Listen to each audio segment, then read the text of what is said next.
Alright guys, so now that I've done preliminary wiring, got everything tested out and running, I'm going to go back.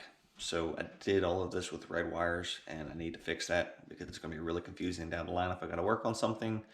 I had a load issue the other day where it quit running, wasn't sure what was wrong with it, and it was way more difficult than it should have been because all the wires are the same color.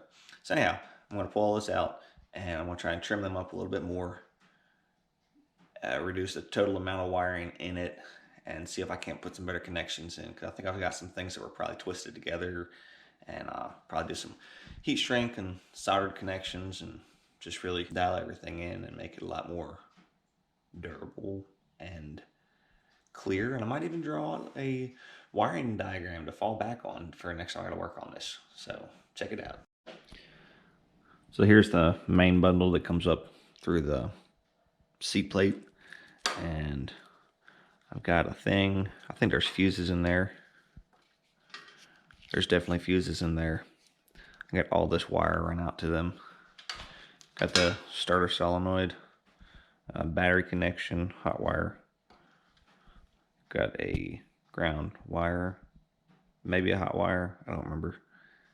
That is a black wire, so it could be ground. We'll see. And like this doesn't go anywhere.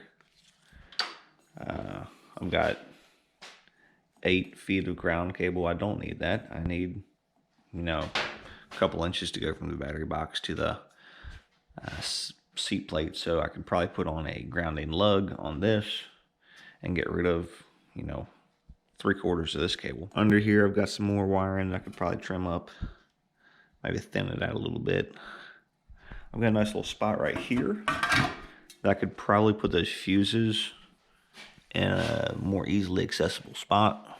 I think I'm gonna leave the rest of this alone. I don't have signals or anything like that on here, so I'm just gonna mostly work on the tail section today. The goal for the end result is to make this a little bit easier to remove and replace, because most of this stuff I just kind of put where I thought it'd be good and then tack welded it all in place, which made it impossible to get back apart. So had to cut a bunch of welds, started adding some bolt locations. And then if I can get some of these fuses relocated to somewhere over here out of the way, then those wires don't even have to come all the way to the back. They can stop right there. Some of these wires I don't need, some of them I do. I'll see what I can eliminate, shorten all this up. Solenoid can probably get run closer to the front of the bike. So let's get to work on it.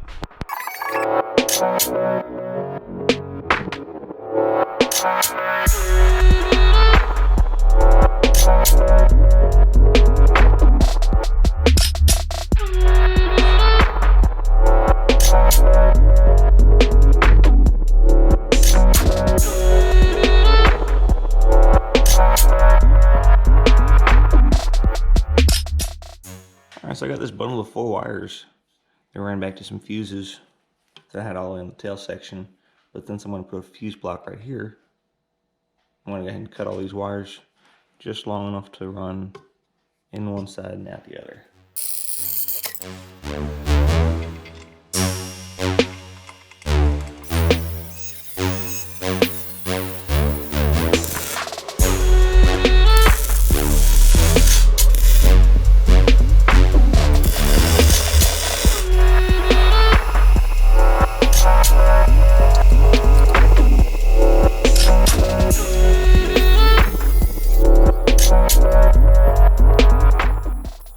So there's what I've got done.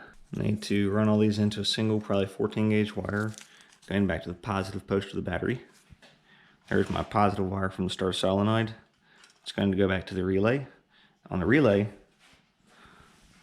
instead of having both wires run through, I'm just going to ground the relay to the seat pan because it's all bolted to the bike. And then these are both grounds.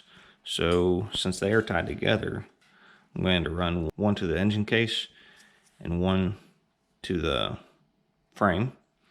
That will tie this ground into the seat pan. Everything should be grounded together with good connections.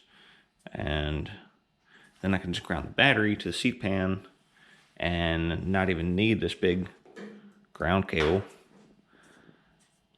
And that's about where that's at. I think I'm gonna wrap this up here, and next time I come back to this should be done.